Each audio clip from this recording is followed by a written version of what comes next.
नमस्कार दोस्तों, स्वागत है आप सभी का मेरे YouTube चैनल पर। दोस्तों आज हम बात करेंगे वैदिक साहित्य में दूसरे वेद की, जिसका नाम है यजुर्वेद। ठीक है, यजुर्वेद के बारे में पढ़ेंगे। ठीक है, यजुर्वेद जो है ये हमारा वेदत्रय के अंतर्गत आता है। ठीक है, वेदत्रय के अंतर्गत हमारे 3 वेद आते हैं। ऋग्वेद, ठीक है, पहला कौन सा है हमारा? ऋग्वेद है। ठीक है, दूसरा हमारा यही यजुर्वेद आता है, यजुर्वेद, और तीसरा हमारा आता है सामवेद। ठीक है, तो ये तीनों वेद हमारे किसके अंतर्गत आते हैं? ये तीनों वेद हमारे आते हैं यजुर्वेद और सामवेद और ऋग्वेद, ये आते हैं हमारे वेदत्रय के अंतर्गत। ठीक है, यानी कि वेदत्रय के जो वेद है हमारे वो कौन है? ऋग्वेद, यजुर्वेद और सामवेद। ठीक है, चलिए अब आगे बात करते हैं यजुर्वेद की। ठीक है, इसमें दिया है पहले तो यजुस को भी हम क्या कहते हैं? ये यजुस वेद भी इसको कहा जाता है। किसको? यजुर्वेद को हम यजुर्वेद भी कहते हैं। जब हम ये संहिता के रूप में पढ़ते हैं तो क्या कहते हैं? यजुर संहिता, और जब हम वेद के रूप में पढ़ेंगे तो क्या पढ़ेंगे? यजुर्वेद। ठीक है, अब इसमें दिया है यजुर यजते। ठीक है, ये एक परिभाषा दी है यजुर यजते, यानी कि इसका मतलब क्या है कि यज्ञ से संबंधित इसमें क्या होंगे? मंत्र होंगे। ठीक है, वो मंत्र जिनका क्या है? सीधा संबंध किससे होता है? यज्ञों से होता है। ठीक है, वो इसमें दिए गए हैं। ठीक है, दूसरा है इज्जते अनेनिति यजु। ठीक है, क्या है? इज्जते अनेनिति यजु, यानी कि जिन मंत्रों से यज्ञ किया जाता है उन्हें क्या कहते हैं? यजुस कहा जाता है, यानी कि यजुर्वेद कहा जाता है। ठीक है, ये क्या कह रहा है? यानी ऐसे मंत्र जिनके द्वारा हम यज्ञ कर्म करते हैं। बात वही है, जिनके द्वारा हम यज्ञ करते हैं उन्हें हम क्या कहते हैं? यजुर्वेद कहते हैं। ठीक है, अब यजुर्वेद की अगर हम बात करें शाखाओं की तो इसकी 2 शाखाएं मिलती है। ठीक है, 2 शाखाएं हैं इसकी। कौन कौन सी है? एक शुक्ल यजुर्वेद है, दूसरा है कृष्ण यजुर्वेद। जो हमारा शुक्ल यजुर्वेद है वो है आदित्य संप्रदाय से संबंधित, जो हमारा कृष्ण यजुर्वेद है वो है ब्रह्म संप्रदाय से संबंधित। ठीक है, यजुर्वेद की कितनी शाखाएं हैं? यजुर्वेद की हमारे पास 2 शाखाएं हैं। कौन कौन सी? एक है शुक्ल यजुर्वेद, दूसरी है कृष्ण यजुर्वेद। ठीक है, अब हम पहले शुक्ल यजुर्वेद के बारे में पढ़ते हैं। ठीक है, देखिए शुक्ल यजुर्वेद क्या है? यज्ञों से संबंध क्या है? विशुद्ध मंत्रात्मक भाग है। ठीक है, ये जो शुक्ल यजुर्वेद हमारा ये क्या है? यज्ञों से संबंधित मंत्र भाग है। ठीक है, इसमें क्या कह रहा है? देखो, इसमें व्याख्या, विवरण या विनियोगात्मक भाग नहीं है। ठीक है, इसमें क्या है? केवल मंत्र है, सिर्फ मंत्र। ठीक है, यज्ञ में प्रयोग किए जाने वाले इसमें कौन से मंत्र है?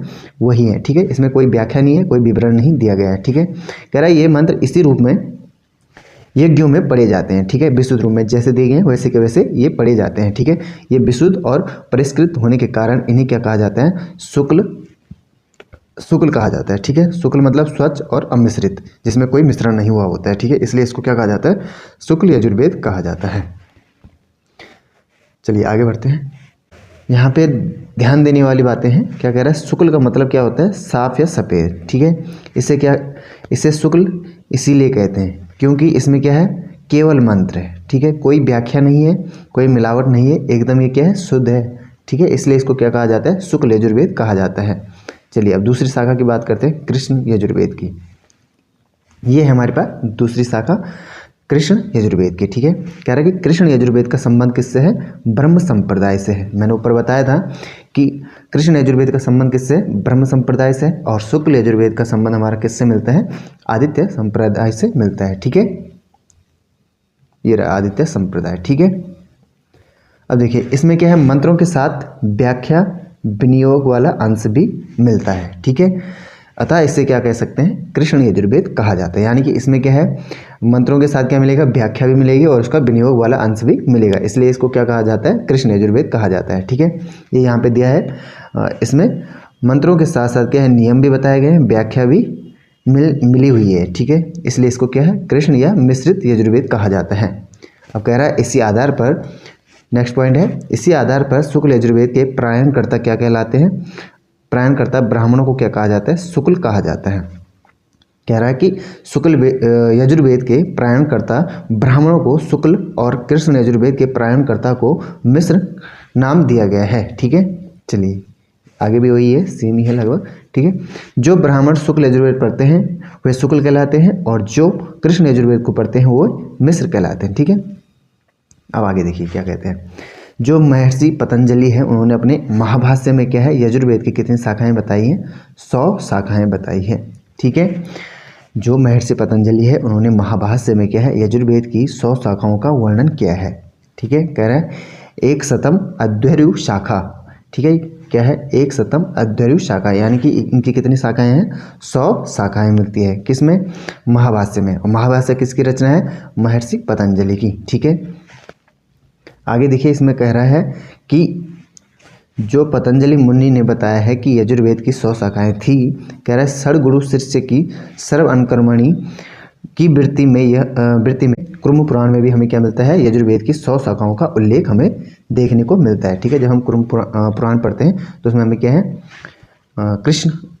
यजुर्वेद की जो शाखा है उसकी हमें कितनी मिलती हैं, 100 शाखाएं मिलती है। ठीक है, कह रहा है परंतु चरणव्यूह, ठीक है, शौनक द्वारा लिखित ये जो चरणव्यूह ग्रंथ है इसमें क्या है, यजुर्वेद की 86 शाखाओं का उल्लेख मिलता है। ठीक है, कितनी शाखाओं का, 86 शाखाओं का इसमें उल्लेख मिलता है। ठीक है, ये कहता है, चरणव्यूह कहता है कि शुक्ल यजुर्वेद की कुल कितनी शाखाएं हैं, 17 शाखाएं हैं, और कृष्ण यजुर्वेद की कुल कितनी शाखाएं हैं, 69 यानी कि 69 शाखाएं हैं, और कुल मिला के इनकी 86 शाखाएं मिलती है। किसकी, यजुर्वेद की। ठीक है, चलिए आगे बढ़ते हैं।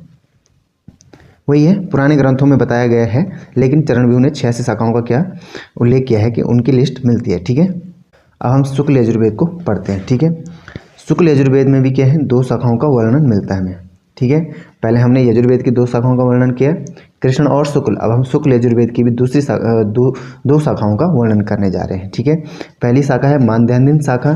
ठीक है, इसी को हम क्या कहते हैं, वाजसनेयी संहिता भी कहते हैं। ठीक है, और दूसरी शाखा है इसकी काणव संहिता। ठीक है, इसी का नाम क्या है, किसका, मानदंडिन संहिता या मानदंड शाखा का नाम क्या है, वाजसनेयी संहिता है। ठीक है, काणव संहिता भी इसकी क्या है, दूसरी शाखा है। ठीक है, अब क्या कह रहे हैं, शुक्ल यजुर्वेद की 2 मुख्य किताबें, ठीक है, यानी कि संहिताएं जो आज उपलब्ध है। ठीक है, वो कौन सी थी, ऊपर है। ठीक है, अब कह रहा है यजुर्वेद मध्यान्ह संहिता में प्रमुख अध्यायों में वर्णित विषय हैं। ठीक है, यानी कि जो मध्यान्ह शाखा है या वाजसनेयी शाखा है उसमें जो अध्याय हैं उन अध्यायों में क्या क्या वर्णन किया गया है उनके बारे में यहाँ पे बताने जा रहा हूँ मैं आपको। ठीक है, पहले और दूसरे अध्याय में कह रहा है कि दर्श एवं पौर्णमास यज्ञों से संबंधित इसमें मंत्र दिए गए हैं। तीसरे अध्याय में अग्निहोत्र चातुर्मास्य यज्ञों से संबंधित मंत्र दिए गए हैं। 4 से लेकर 8 अध्याय तक अग्निष्टम और सोमयाग का वर्णन किया गया है। ठीक है, 9 और 10वें अध्याय में क्या है, वाजपेयी और राजसूय यज्ञ का वर्णन मिलता है। ठीक है, 9वें और 10वें अध्याय में किसका वर्णन मिलता है, वाजपेयी और राजसूय यज्ञ का वर्णन इसमें मिलता है। 11वें अध्याय में अग्निचयन का वर्णन इसमें दिया गया है।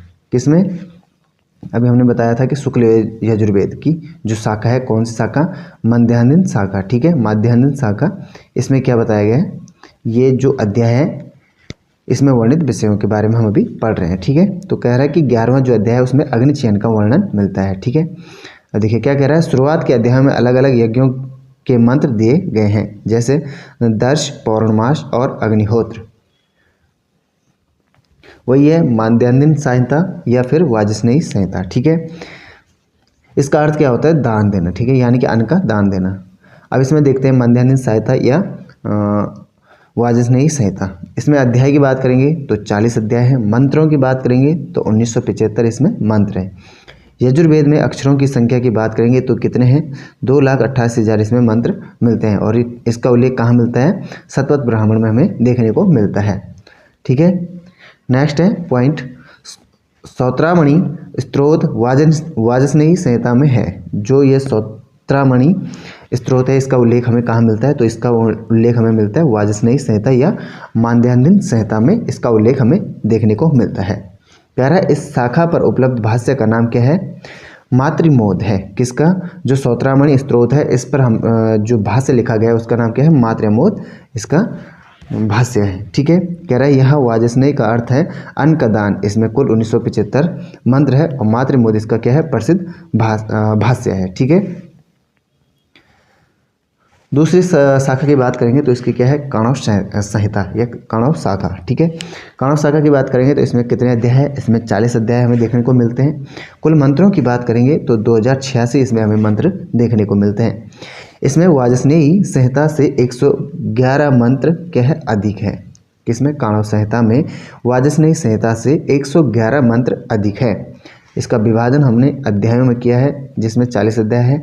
ठीक है, अनुवाक की बात करेंगे तो इसमें क्या है, 328 अनुवाक हमें देखने को मिलते हैं। मंत्र मैंने बता दिया आपको, 2086 मंत्र इसमें हमें देखने को मिलते हैं।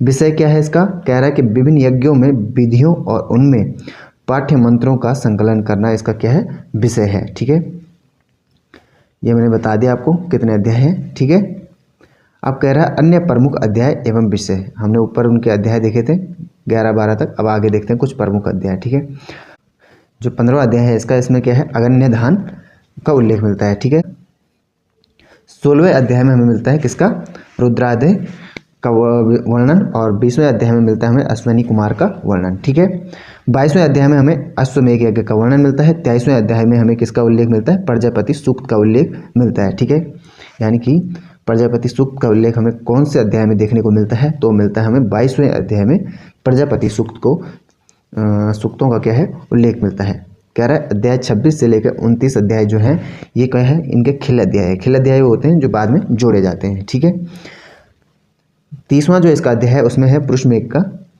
का क्या है, इसमें उल्लेख मिलता है। 31वां जो इसका अध्याय है इसमें पुरुष सूक्त तथा विष्णु सूक्त का उल्लेख है। ठीक है, यानी कि यजुर्वेद की अगर बात करेंगे तो बताएगा कि इसकी जो 31वां अध्याय है इसमें क्या है, पुरुष सूक्त का उल्लेख है, और विष्णु सूक्त का क्या मिलता है, हमें उल्लेख देखने को मिलता है। नेक्स्ट है 33वां अध्याय, इसमें हमें क्या है, सर्वमेध सूक्त का वर्णन मिलता है। ठीक है, 34वें अध्याय में हमें शिव संकल्प सूक्त का वर्णन मिलता है। ये सबसे ज़्यादा इंपॉर्टेंट पॉइंट है, क्या है, शिव संकल्प सूक्त का वर्णन कौन से अध्याय में, यजुर्वेद का, तो ये है 34वें अध्याय में। ठीक है, 35वें अध्याय में हमें पितृमेघ का वर्णन मिलता है, परवरज्ञ लामक यज्ञ का उल्लेख मिलता है। ठीक है, 39वें अध्याय में हमें अंत्येष्टि संबंधित यज्ञ और प्रायश्चित संबंधित यज्ञ का उल्लेख मिलता है। ठीक है, 40वें अध्याय में हमें मिलता है ईशोवास्य उपनिषद का उल्लेख। ये ईशोवास्य उपनिषद, इसी को ईशोपनिषद कहा जाता है।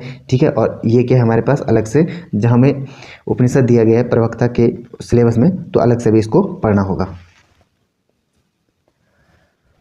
ये इंपॉर्टेंट पॉइंट यहाँ पे लिखा है। ठीक है, 16वें अध्याय में क्या, रुद्र अध्याय है, और अंतिम अध्याय इसका 40वां, इसका नाम क्या है, ईशोवास्य उपनिषद। ठीक है, चलिए अब कृष्ण यजुर्वेद की बात करते हैं। ठीक है, इसमें मंत्र और ब्राह्मण का सम्मिश्रण है। ठीक है, इसमें क्या है, मंत्र की बात भी की है और ब्राह्मण का भी क्या है इसमें सम्मिश्रण, यानी कि दोनों की बातें इसमें की गई। कृष्ण यजुर्वेद की शाखाओं की अगर हम बात करेंगे, ठीक है, तो इसकी शाखा, पहली शाखा कौन सी है, तैत्तिरीय उपनिषद शाखा है इसकी। ठीक है, और नेक्स्ट है इसका मैत्रायणी शाखा, नेक्स्ट है इसकी कट शाखा, और नेक्स्ट है इसकी कपिष्टल शाखा। ये क्या है, कृष्ण यजुर्वेद की क्या है, शाखाएं हमें देखने को मिलती है।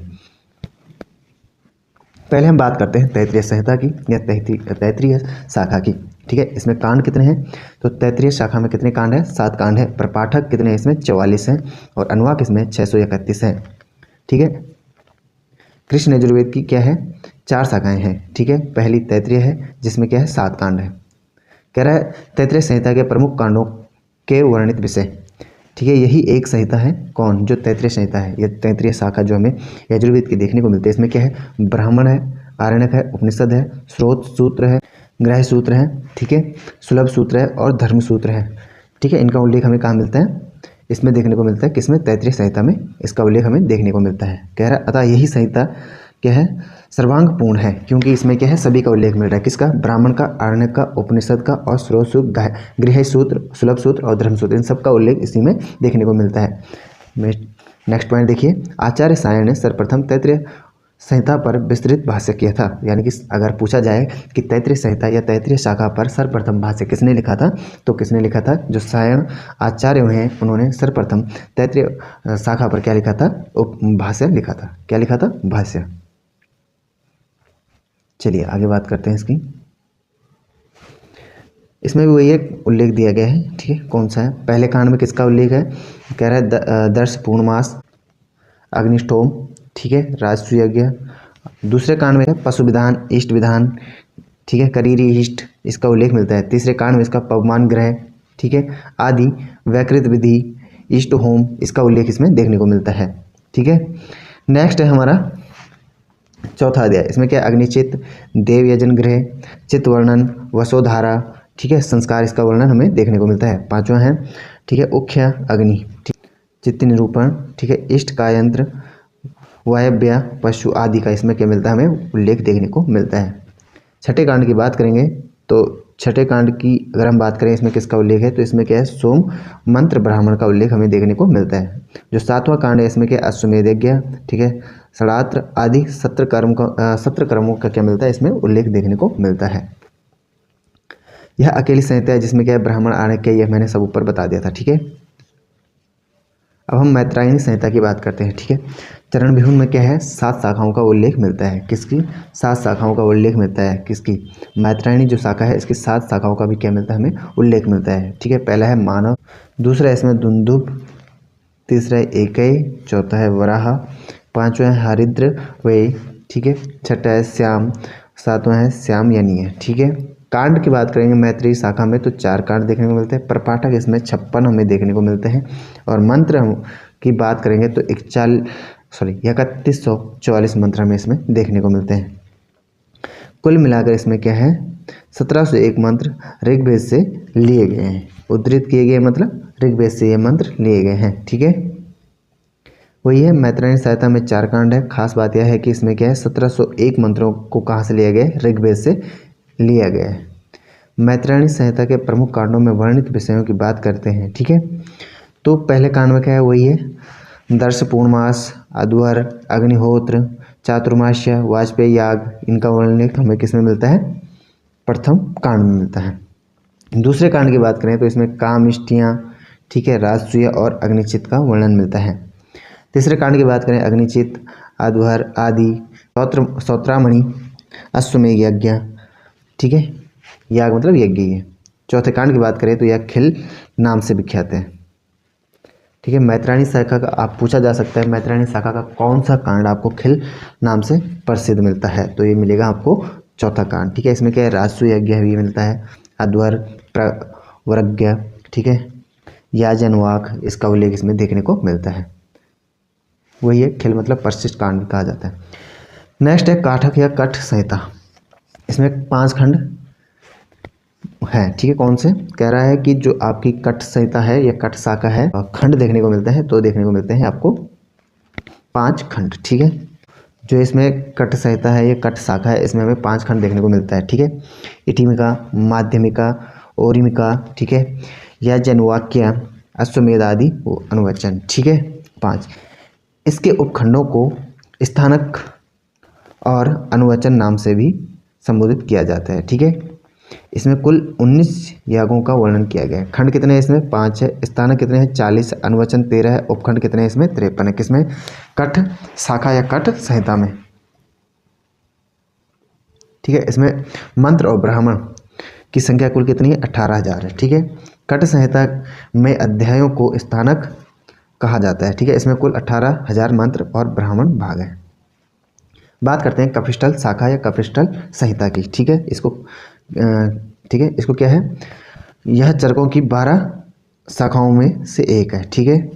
इसके प्रवर्तक कौन है, ऋषि कपिष्टल हैं, ठीक है। प्राचीन शाखाएं इसकी कौन सी है, कठ, प्राच्य, कपिष्टल या कठ, ठीक है। पाणिनि, कपिष्टल, गोत्रो, ठीक है। इस शाखा का विभाजन ऋग्वेद के समान अष्टक एवं अध्यायों में किया गया है। पूछा जा सकता है कि कौन सी शाखा का, यजुर्वेद की कौन सी शाखा का विभाजन जो है ऋग्वेद के समान अष्टक एवं अध्यायों में किया गया है, तो कौन सी शाखा है आपकी, कठ शाखा या कपिष्टल शाखा है, ठीक है। इसमें अष्टक की बात करेंगे तो इसमें अष्टक है 6, अध्यायों की बात करेंगे तो अध्याय इसमें 48 है, लेकिन इसमें विवाद है, ठीक है, एक मत नहीं है, ये बता दिया आपको। चलिए आगे बढ़ते हैं। चलिए दोस्तों, धन्यवाद, आज के लिए इतना ही काफ़ी है। नेक्स्ट वीडियो में हम लेके आएंगे सामवेद के बारे में, ठीक है। तो चलिए दोस्तों, धन्यवाद।